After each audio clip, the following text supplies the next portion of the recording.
Каля 70% экспорту ў еўразвяз і амаль 17% паставак у іншыя краіны замежжа. Заходнія санкцыі закранулі чвэрць беларускай эканомікі, асноўны удар на прамысловыя галіны і валаўтваральныя прадпрыемствы.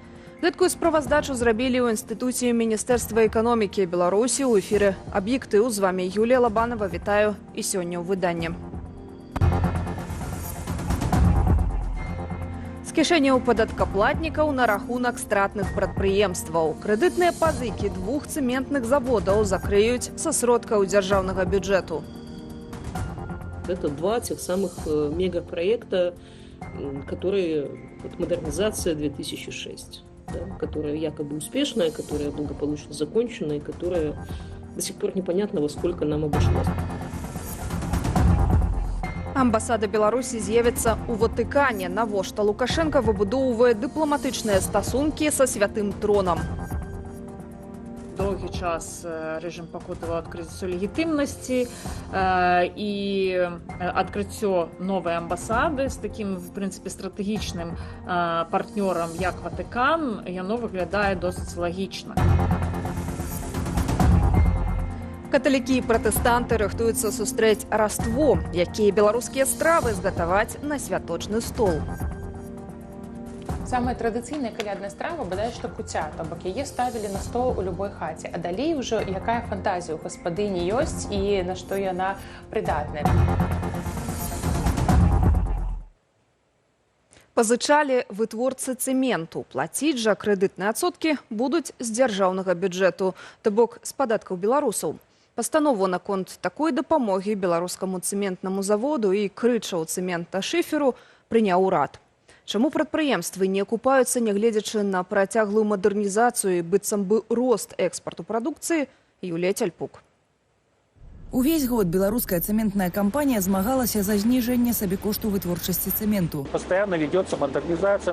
Высокі сабекошт – галоўная праблема неакупляльнасці. Цягам года патрацілі 50 мільёнаў рублёў для ўдасканалення вытворчасці на некаторых з 20 прадпрыемстваў холдынгу. Грошы вызваліліся пасля пераводу саўмінам даўгоў з долараў і еўраў у беларускія рублі. Черговая державная допомога, предугледженная на лето. Уплачивать в 2025 году за счет средств республиканского бюджета в пределах расходов, определенных в бюджете на указанный финансовый год на эти цели. Проценты за пользование кредитами открытым акционерным обществом «Белорусский цементный завод» и «Крычаў цементна-шифер».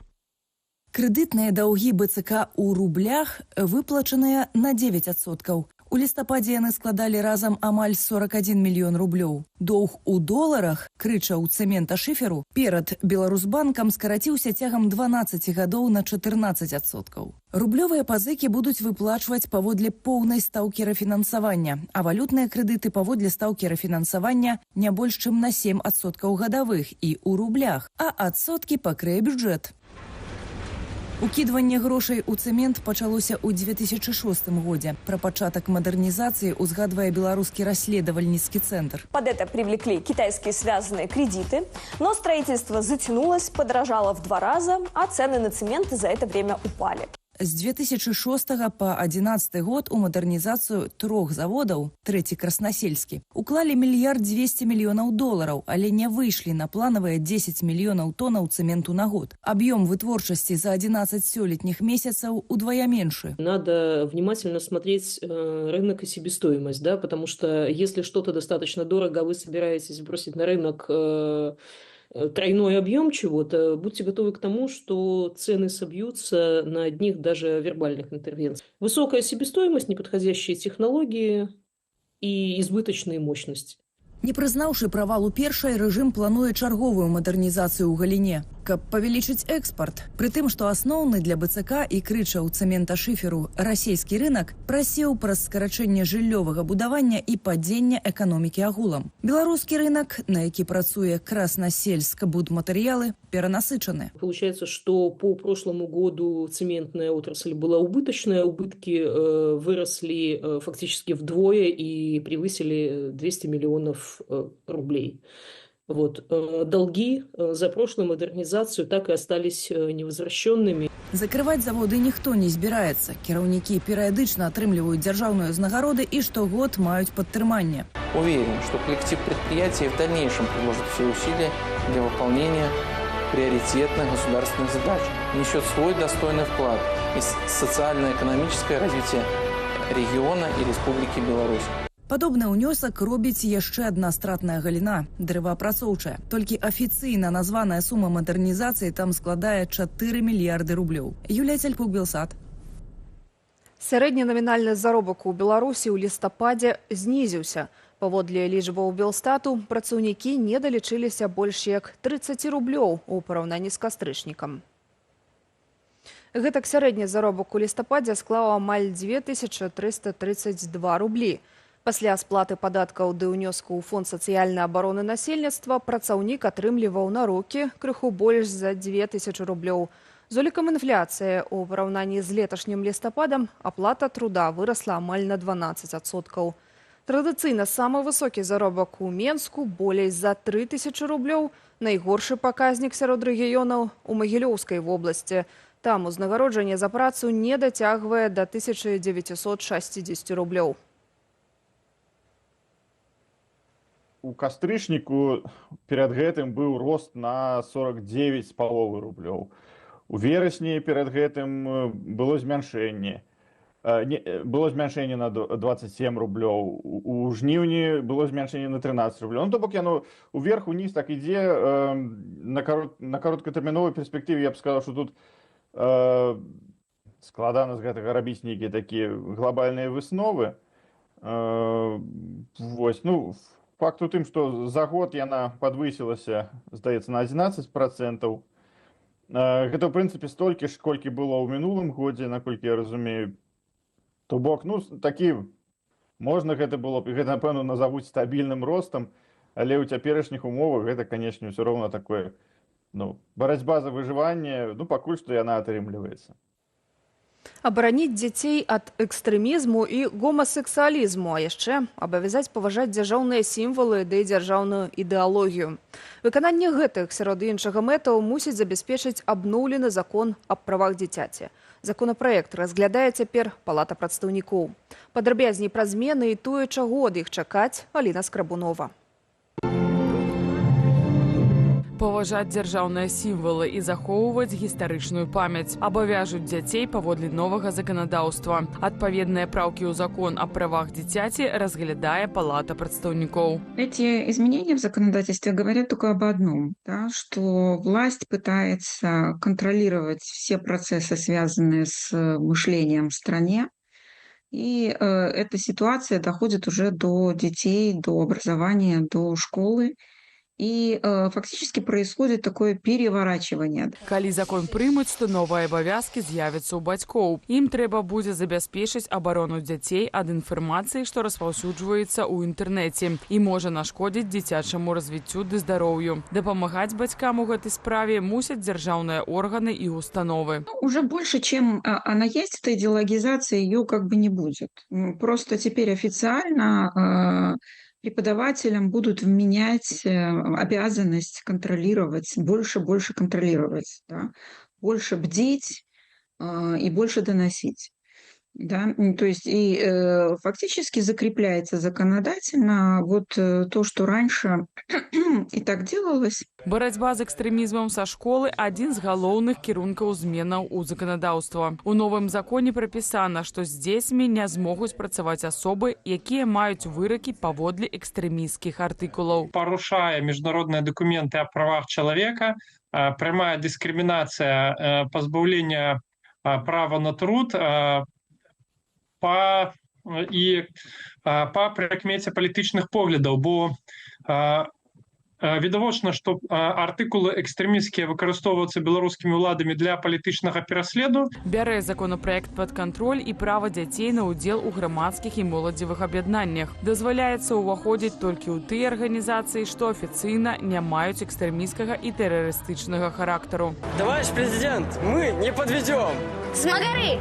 Даже не надейтесь! Другі важны кірунак запрапанаваных заканадаўчых зменаў – барацьба з гомасексуалізмам і бяздзетнасцю. За зазначае палітычны аглядальнік Вадзім Мажэйка. Гэткія пераўтварэнні актыўна ўводзяцца ў Расіі. Гэта ўсё, канешне, выглядае таким тыповым для аўтарытарызма бясконцым узмацненнем ціску і індэктрынацыі, але галоўнае, што гэта ўсё абсалютна не мае дачынення да рэальных праблемаў беларускіх школаў, да рэальных патрэбаў беларускіх дзяцей. Гэта ўсё абсалютна адмятаецца, гэта дзяржаву не цікавіць.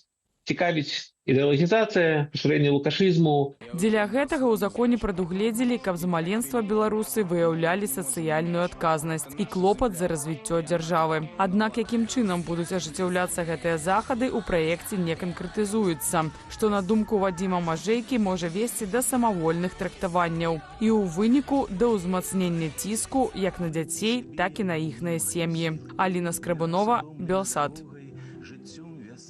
Светапоглядны нагляд дзяржавы зазнаюць не толькі беларускія дзеці. Беларускі паралімпіец і актывіст Алексей Талай зноў заявіў пра намер стварыць пад Барысавам так званы рэабілітацыйны цэнтр для дзяцей з Донбасу, вывезеных адтуль без дазволу Украіны.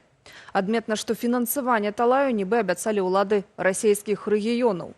На што могуць вылучаць гэтыя сродкі і якая роля паралімпійцаў ў дэпартацыі непаўналетніх закупаваных Расіяй украінскіх тэрыторыяў? Руслан Ігнатовіч. Пад Барысавым паўстане рэабілітацыйны цэнтр для дзяцей з акупаваных тэрыторыяў, рапартуе лукашэнкаўская прапаганда. Датычнасць да будавання мае адыёзны праўладны актывіст паралімпіец Алексей Талай, фонд якога акурат займаецца незаконным вывазам маленькіх украінцаў з акупаваных Расіяй тэрыторыяў. Чтобы Байден сдох, Господи, прости меня, чтобы Зеленский тоже, а Путин процветал.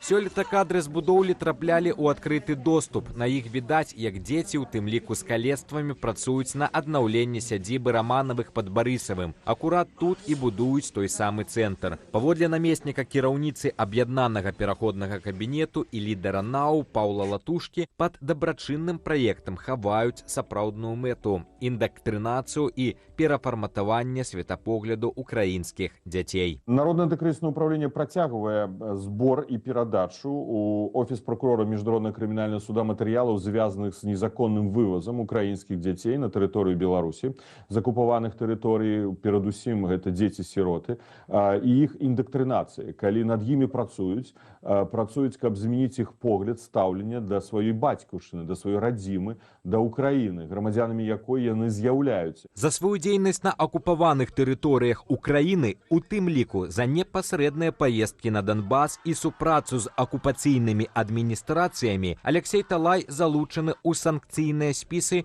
Еўрапейскага звязу, Канады і Украіны. Руслан Ігнатовіч, Белсат.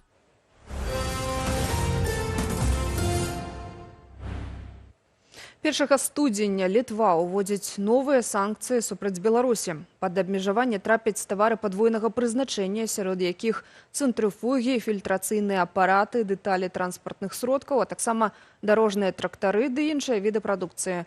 Захады будуць дзеяць да 2 студзеня 2026 года. Санкцыі дапоўняць ужо існыя абмежаванні, выключаючы з нацыянальнага спісу Літвы тавары, якія рэгулююцца санкцыямі ўсяго еўразвязу.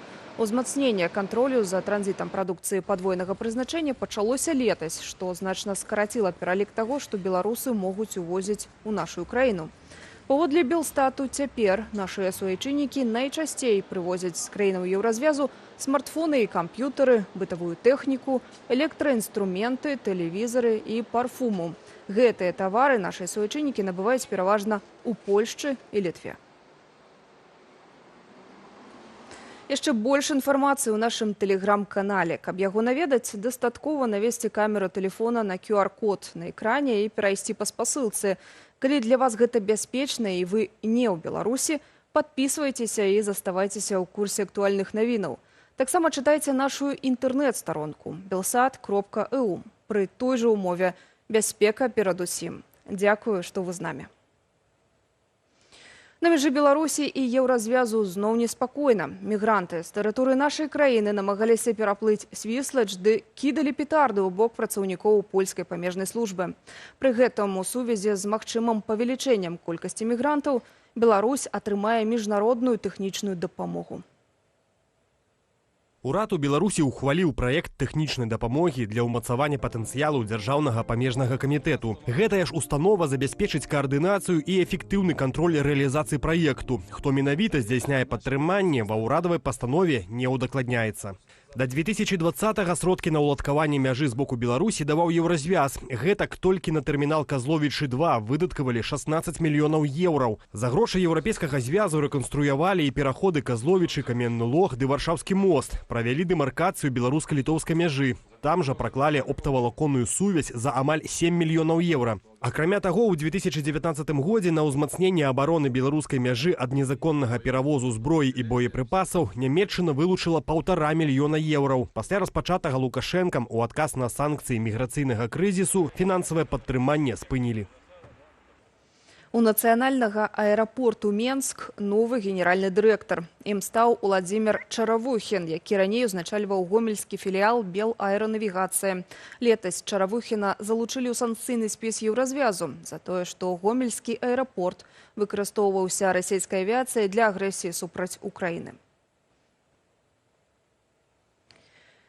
Дырэктарам Менскага аэрапорту Чаравухіна прызначылі пасля смерці Вячаслава Харанекі, які займаў гэтую пасаду з 2020 года. Акурат на ягонае кіраванне прыпалі пандэмія каранавіруса, рэпрэсіі працаўнікоў пасля пратэстаў і ўвядзенне санкцыяў праз гвалтоўную пасадку самалёта кампаніі Ryanair з Раманам Пратасевічам і Софіяй Сапегай на борце. Усе гэтыя акалічнасці паспрыялі змяншэнню пасажырапатоку больш чым удвая ў параўнанні з дакрызісным узроўнем. Рэжым Лукашэнкі адкрывае дыпламатычнае прадстаўніцтва ў Еўропе. Пры гэтым дзяржава гатовая супрацоўнічаць з афіцыйным Мінскам і знаходзіцца ў старым свеце. Гэта Ватыкан. Менавіта там у 2025 годзе з'явіцца амбасада нашай краіны. Чаму наспела такая неабходнасць, апавядзём у наступным матэрыяле. Першае прадстаўніцтва больш чым за 30 гадоў дыпламатычных стасункаў. Да 1 верасня наступнага года ў Ватыкане пачне працу амбасада Беларусі. Раней дыпламатычнымі прадстаўнікамі пры святым троне паводле сумяшчэння былі між іншага амбасадары Беларусі ў Швейцарыі. Аднак апошнія 10 гадоў гэтая пасада была вакантнаю. Рэжым Лукашенка спрабуе нейкім чынам сваю пазіцыю на сусветным узроўні паправіць. Таму што доўгі час рэжым пакутаваў ад крызісу легітымнасці і адкрыццё новай амбасады з такім, в прынцыпе, стратэгічным партнёрам, як Ватыкан, яно выглядае досыць лагічна. Спадзяецца Лукашенка і на асабістую сустрэчу з папам рымскім Францішкам у Беларусі. Але папярэднія запрашэнні заставаліся без увагі. Сам Лукашенка быў на аўдыенцыі ў Ватыкане двойчы – у 2009 і 2016 годах на фоне адлегі ў стасунках паміж афіцыйным Менскам і Еўразвязам. Цяпер жа інтарэс Лукашэнкі да Ватыкану можа быць звязаны з жаданнем паўдзельнічаць у перамовах наконт замірэння ва ўкраіне, мяркуе паліталагіня Аліна Харысова. Сейчас режим Лукашенко пытается максимально достучаться до тех мировых лидеров, с которыми у них все еще остались контакты, и в том числе Ватикан. Лукашенко все еще пытается протянуть свою риторику о том, что возможно повторение минских переговоров, как это было в 2015 году. Сваю нібыта міратворчую пазіцыю Лукашенка дэманстраваў і падчас сустрэчы з тагачасным апостальскім нунцыем Антай Йозычам гэтым жніўнем. Нам нужен новый договор о мире. Нужен новый мир, если можно сказать, в Европе. Антай Йозыч сваю місію ў Беларусі скончыў, а новага апостальскага нунцыя Ватыкан пакуль не прызначыў. Аднак, хутчэй за ўсё, гэта будзе дыпламат з досведам працы з аўтарытарнымі рэжымамі, адзначыла Наталья Васілевіч. Паколькі стасункі паміж касцёлам і ўладамі застаюцца вельмі напружанымі, то патрэбная пэўная кваліфікацыя у новага нунцыя, который зможа гэтыя стасункі неяк палепшыць, выкарыстаць свой дыпламатычны досвед. Дагэтуль Ватыкан нібыта заплюшчвае вочы на падзею Беларусі. Той жа Анте Йозыч у лістападзе 2020 года уручыў Лукашэнку даверчы ліст. Пры тым, што рэжым тады ўжо некалькі месяцаў як не пускаў у краіну арцыбіскупа Тадэвуша Кандрусевіча, які асудзіў гвалт сілавікоў. У верасні 20-го іншыя прадстаўнікі рымска-каталіцкага касцёлу ўжо зазнавалі ціск. На канец гэтага лістапада іхны лік дасягнуў 31 особы. Папский престол как раз в основном политические какие-то высказывания пытается избегать. И, как мне это видится, основной целью все-таки является сохранение католической церкви в Беларуси. Да, там происходят репрессии и так далее, но режим достаточно непредсказуемый, поэтому лучше сохранять молчание. Напярэдадні калядаў 14 амбасадаў краінаў Еўропы і ЗША выказалі падтрыманне беларускім парафіянам і святарам, якія зазнаюць пераслед з боку рэжыму. А вось улады падрыхтавалі вернікам свой калядны падарунак на 148 000 рублёў. Менавіта столькі яны патрабуюць ад парафіі зачыненага чырвонага касцёла ў Менску для сплаты доўгу. Ірына Юрова, Белсат. У Парыжы гарэла Эйфелева вежа. Больш за 1000 наведнікаў манументу давялося эвакуяваць. З папярэдняй інфармацыяй узгаранне адбылося ў шахце ліфту. Там перагрэўся адзін з кабеляў. Цягам гадзіны агонь лакалізавалі і патушылі. Пакуль славутасць закрытая для турыстаў, а пра іншыя навіны замежжа ў нашым дайджэсце. Владимир Зеленскі заявіў, што прапаноўваў Славаччыне кампенсацыю за спыненне транзіту расійскага газу і пастаўкі любога іншага праз тэрыторыю Украіны. Аднак краіна ад прапановы адмовілася. Гэтак украінскі прэзідэнт пракаментаваў паездку прэм'ер-міністра Славаччыны Роберта Фіцо ў Маскву і ягоную сустрэчу з Пуціним у мінулую нядзелю. Фіцо не захотів компенсації для Словакії. Фіцу не захацеў кампенсацыі для славакаў і не хоча супрацоўнічаць з еўракамісіяй. У Маскве яму чамусьці выгадней. Мы змагаемся дзеля жыцця, Фіцу змагаецца дзеля грошай і наўрад ці дзеля грошай для Славаччыны. Ценявыя дамоўленасці з Пуціним – гэта або гандаль з дзяржаўнымі інтарэсамі, або праца на ўласную кішэню. Сам Фіцо назваў свой візіт рэакцыяй на план Украіны спыніць з 1 студзеня 2025 года транзіт расійскага газу. Славаччына – адна з нямногіх краінаў, што працягвае купляць гэты від паліва ў Крамля. 12 асобаў загінулі ў Турцыі ад выбуху на заводзе, што вырабляў выбуховыя прылады. Яшчэ самаменей 4 атрымалі раненне. Прадпрыемства спецыялізуецца на вырабе тавараў для палявання і спорту, а таксама выбуховых прыладаў для невайсковага выкарыстання. Турэцкія ўлады выключаюць дыверсію. Мясцовыя тэлеканалы апублікавалі кадры моманту выбуху і яго наступстваў. У Сірыі выбухнулі пратэсты хрысціянскага насельніцтва. Па вуліцах Дамаску ды іншых гарадоў прайшлі шэсці з крыжамі. Падставай для незадаволенасці стала спальванне каляднай ялінкі на галоўнай плошчы гораду Цукайлябія, паблізу Хамы, дзе пражываюць пераважна хрысціяне. Новыя ўлады Сірыі ўжо паведамілі пра затрыманне замежных ісламісцкіх баевікоў, якіх падазраюць у здзяйсненні падпалу. Тым часам кіраўнічая групоўка Хаят Тахрир аш-Шам запэўнівае, што абароніць усе рэлігійныя меншасці ў краіне, а замест спаленай ялінкі абяцаюць паставіць новую. Увечары 23 снежня на Гаваях пачаўся выбух Кілауэя, аднаго з найбуйнейшых вулканаў у свеце. Цяпер з жарала вырываецца фонтаны лавы вышынёй да 80 метраў. Гэта 6-ы выбух за апошнія 6 гадоў. Мінулым разам ён здарыўся летась. Сам вулкан стаіць на тэрыторыі нацыянальнага парку і таму не робіць небяспекі для насельніцтва. Тым не менш, мясцовыя ратавальнікі папярэджваюць пра небяспеку дыму і попелу. На старажытнай сінтаійскай святыні паблізу Осакі ў Японіі прайшоў традыцыйны рытуал, прысвечаны завяршэнню года. Яго сэнс у тым, каб з дапамогай смеху прагнаць дрэнныя ўспаміны пра мінулы год. Пасля знаку святара тысячны натоўп гучна смяяўся цягам 20 хвілінаў. У руках удзельнікі рытуалу трымалі выявы іерогліфу смех. Свята заснаванае на японскім міфе, у якім багі з дапамогаю смеху адкрылі каменную пячору, дзе хавалася сонца. Антон Бяздольны, Белсат.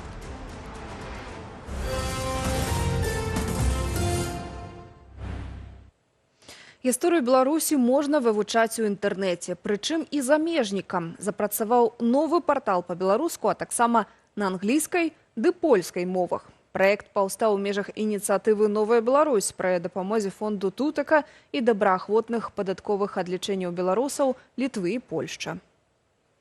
Партал мае ўжо 18 раздзелаў ад полацкага княства да заканчэння Другой сусветнай вайны.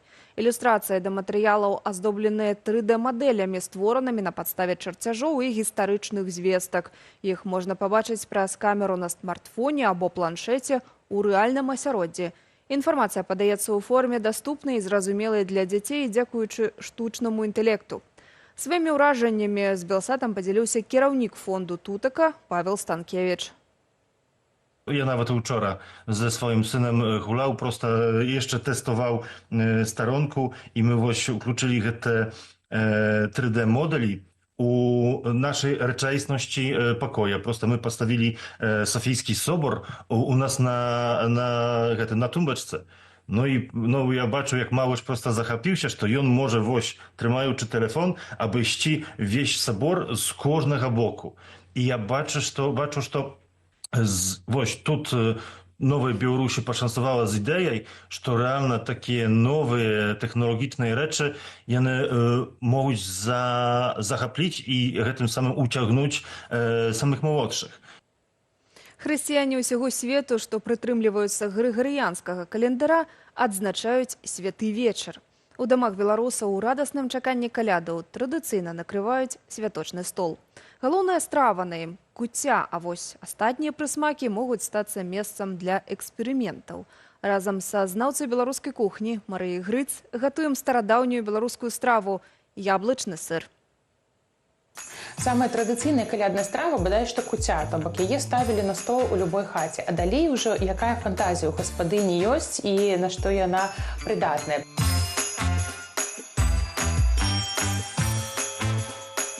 Мы с тобой будем гатаваць зараз традыцыйную калядную страву беларускую. На жаль, эта традыцыя знікла, але яна вельмі вартая таго, каб яе адрадзіць. Она неймаверна смачная. І это яблычны сыр. Цяпер наша задача здрабніць яблыкі.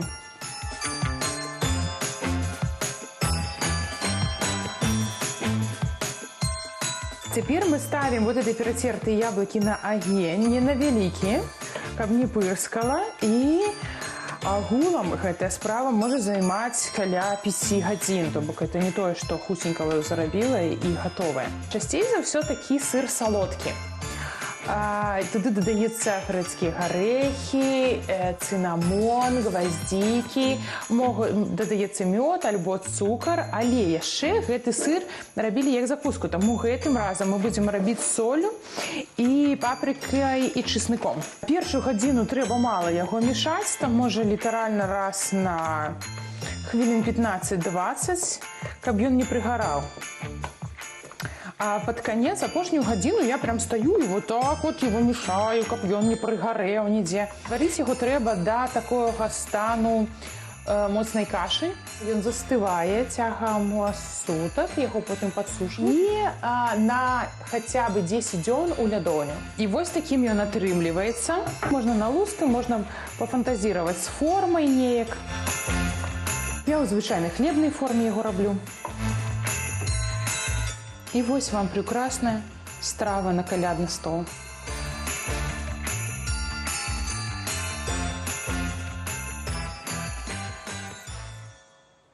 Святы вечар – час не толькі падрыхтаваць святочны стол, але і наведаць касцёл, памаліцца, запрасіць у госці блізкіх.